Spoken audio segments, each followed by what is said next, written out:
But, you know, it's really been fun being on this journey with everyone here. And um, part of the intent, I guess, is always to hold the larger picture of wholeness and in myself, and hopefully that is what ripples out. And the way that the terrain has been, you know, over these, really over these years, but you know, primarily this year, it's really brought me to a lot of my own landscape to traverse in ways that I witness the pain, I witness the heartache, and then I sit with my own. And, you know, part of that piece that I always go to, and I do this, you know, with people and stuff, it's really of how we can best clear our closets. And because right now, I say that, you know, just watching the indecisiveness of what the nation held was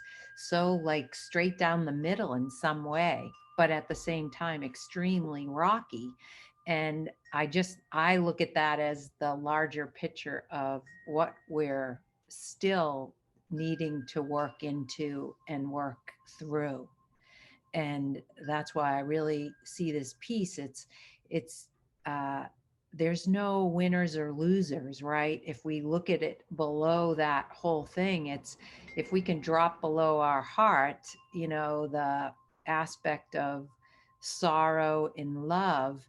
Many times it ends up being uh, a piece of looking at how much joy people have been feeling, and at the same time on the same bench the extreme sadness and um, un- understanding themselves as being uh, looked at or judged, or the disdain for one another, I guess, is what I've noticed. And there's either one way or another way. And whoops, I'm getting an update.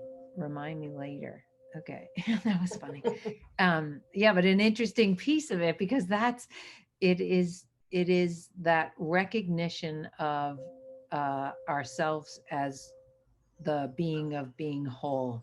And when we do that, no matter what people believe or do or say or think, if there's no judgment or reaction to them, it really leaves us in that puzzle of completing the circle of wholeness, not a straight definitive, because to me that's almost like a cut.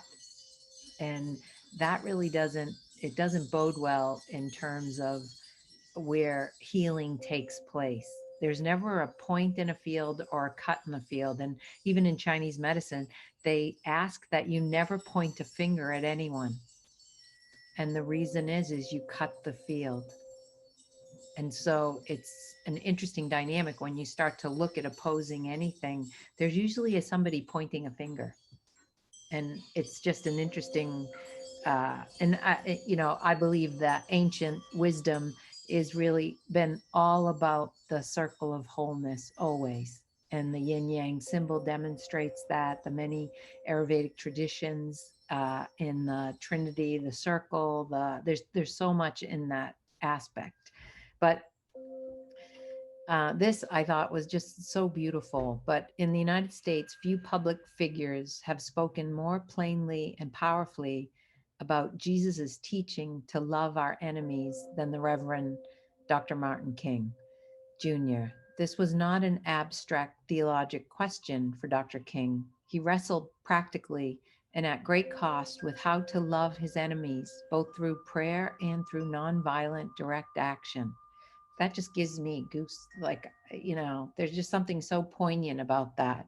But the message that I wanted to just read is a passage from Loving Your Enemies. This is in quotations. When I speak of love, I am not speaking of more of some sentimental and weak response. I am speaking of that force which all of the great religions have seen as the supreme unifying principle of life. Love is somehow the key that unlocks the door, which leads to ultimate reality. There's just, you know, that's the ultimate reality. There's no black or white. There's no right or wrong. There's no blame or shame. It's just that reality that love really is the medicine that will heal that great divide that some still carry and some are struggling so much still in this time. And so, what I thought was that we would just keep centering and dropping into really the courageous space or that compassionate space that we each hold. And sometimes it's we hold it on a, say, horizontal plane. We hold it in a plane that cuts us off. If we can hold it in the vertical column of flow, that is the central point that we go down deep into the earth, that central core, and all of that qualities and vibration in that resonance of a heart space of compassion. And then it flows directly to the divine in that space of love, in that place in our heart, not cut from it or from speaking words that are not from a plane that is whole, a plane that is fluid.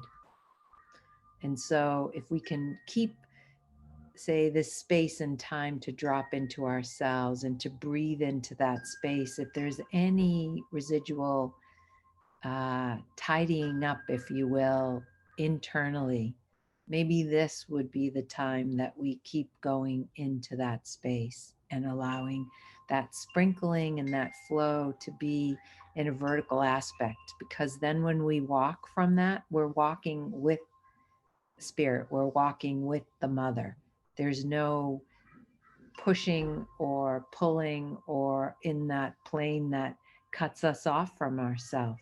We don't cut anybody off in this place. So if we can just centering, coming into your feet, presencing your spine as if it's erect and elongated,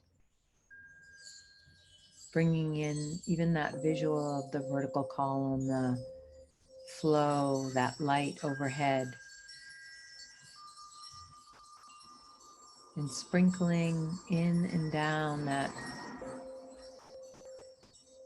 delightful flow of energy that unifies and connects us all.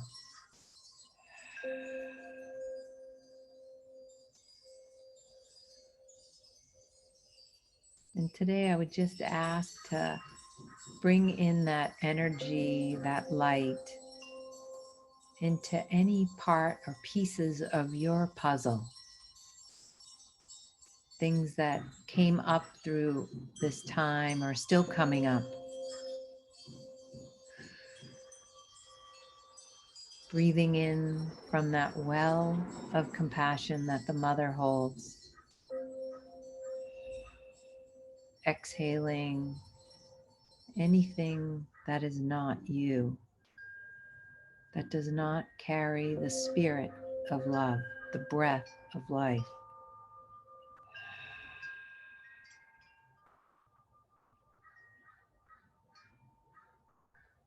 And every inhalation, you find yourself deeper and deeper connected into the core of the earth, the resonance of her heart that only wishes to beat in harmony with ours.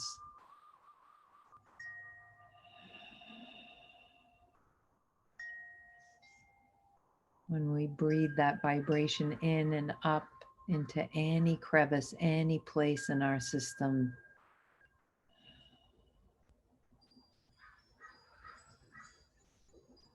we ignite those switches in us that may need to be turned on with purity, turned on with kindness, with understanding,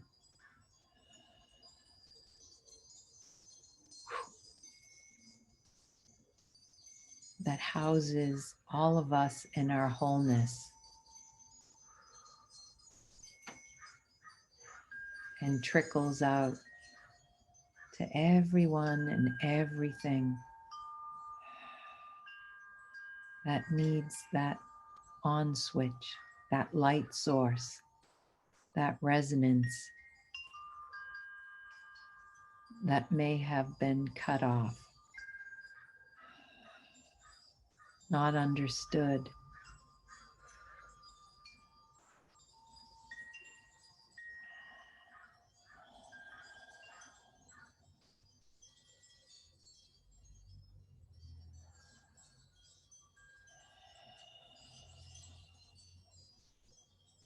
As if that flow of energy up and down from the earth to the sky, to the spirit, is almost a showering,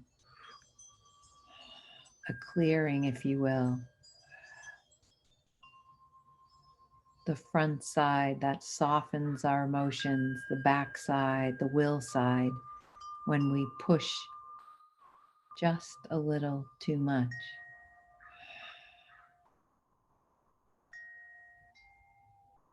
That flow, that balance leads our heart to open and to feel the resonance of love. And when we come upon another who lacks that or desires it but doesn't understand it, just to allow your flow and your energy to transmit without doing, without push, just allow.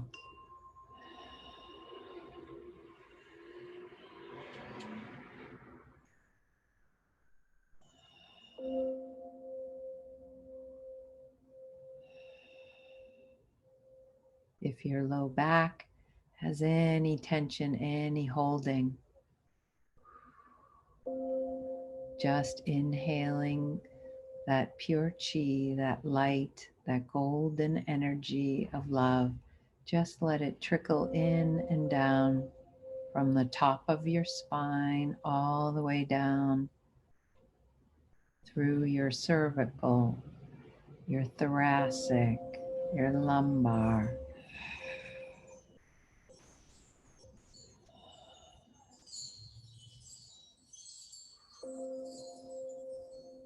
When we move with divine will,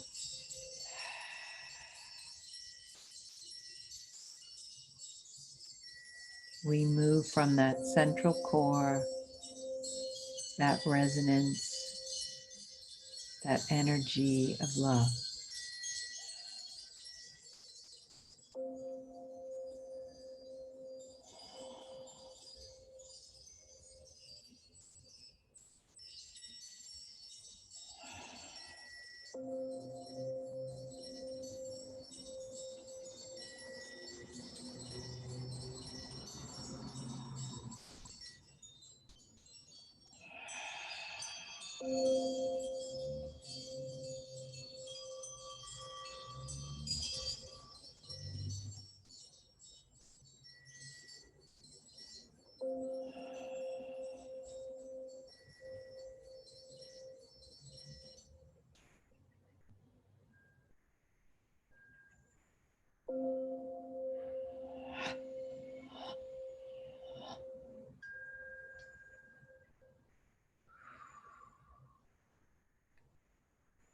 Any place the body or the emotions have difficulty receiving, just even open the palm of your left hand, the receiving side of your body.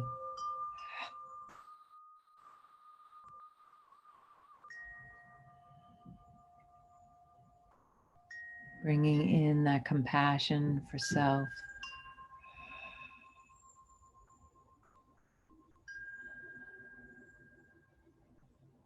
the kindness, accepting your good.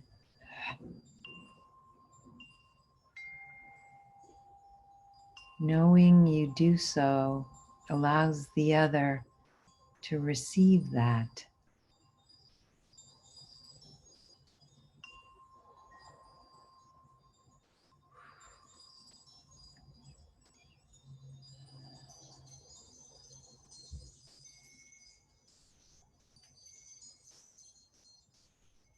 So as we find our self in a resonance of peace,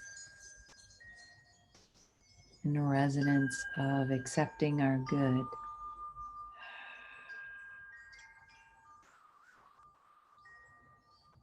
May we exhale out that peace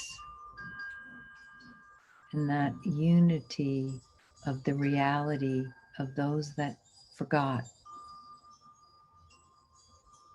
those in pain, and those that may have forgotten their way home.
Breathing in this unified field of love. the energy that this carries ripples out.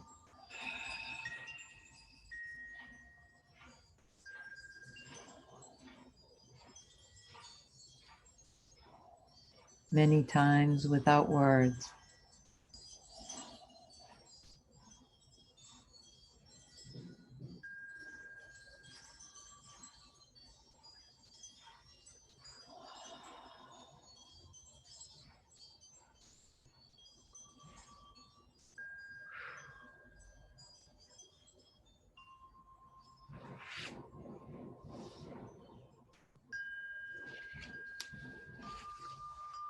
Khalil Gibran on joy and sorrow. Your joy is your sorrow unmasked in the self same well from which your laughter rises was oftentimes filled with your tears. And how else can it be? The deeper that sorrow carves into your being, the more joy you can contain. Is not the cup that holds your wine the very cup that was burnt in the potter's oven? And is not the lute that soothes your spirit the very wood that is hollowed with knives? When you are joyous, look deep into your heart, and you shall find it is only that which has given you sorrow that is giving you joy. When you are sorrowful, look again in your heart, and you shall see that in truth you are weeping for that which has been your delight. Some say joy is greater than sorrow, and others, nay, say sorrow is greater. But I say unto you, they are inseparable. Together they come, and when one sits alone with you at your board, remember the other is asleep upon your bed.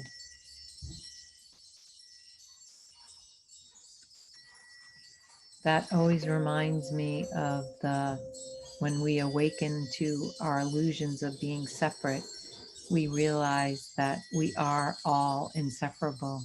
We're all one. Mm.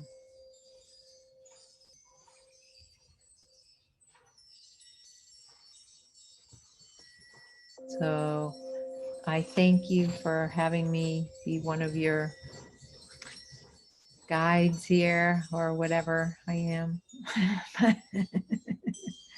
But truly an honor. And yeah, nice to see your faces. Yeah. Hi. Regina, I have a question. Sure. I don't know if there's an easy answer or a quick answer, but this is what I've been feeling like. It's easy for me to access my love and unity when my guy won. Say that again.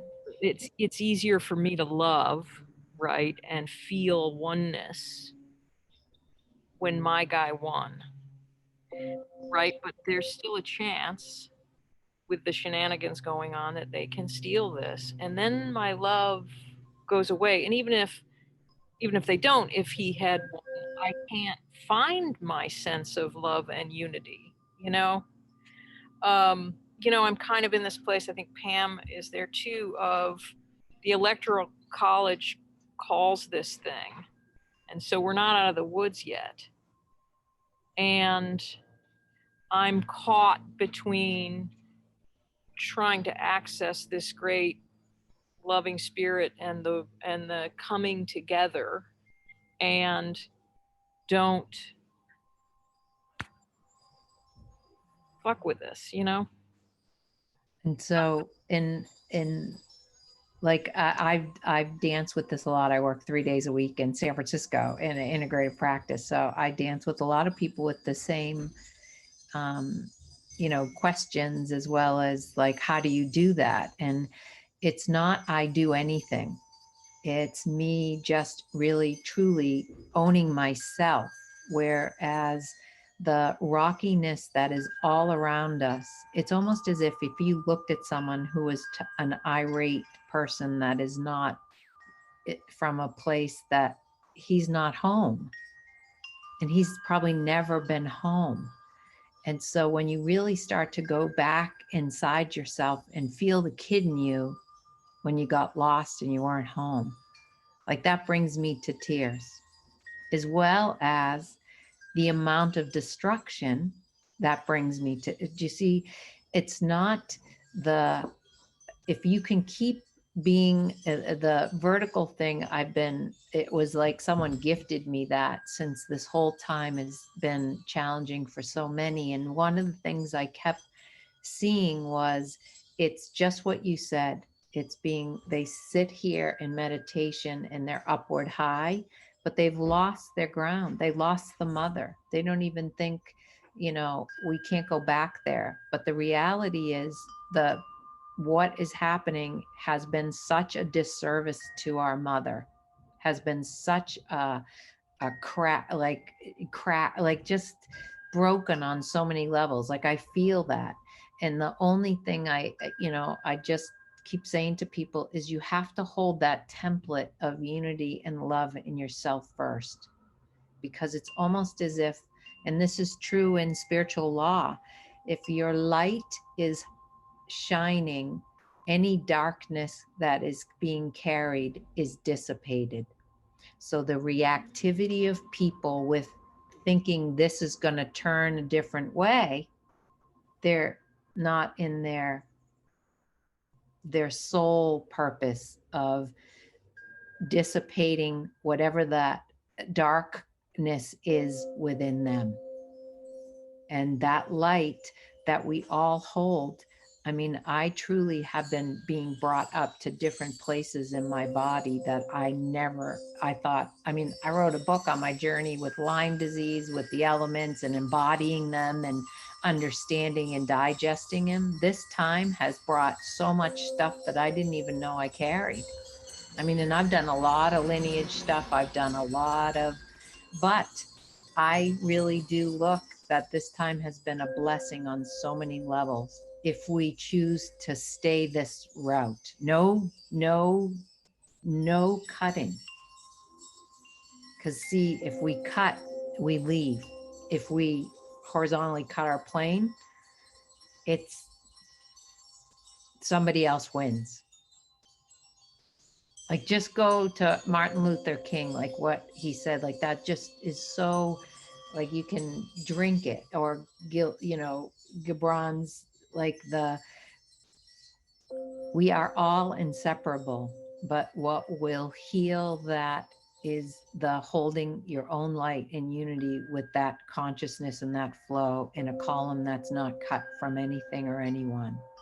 Because I can feel people's backs. I see, that's part of my work I do. And I realize that still, see, we still have to go there. Even though it's uncomfortable, we still have to go there.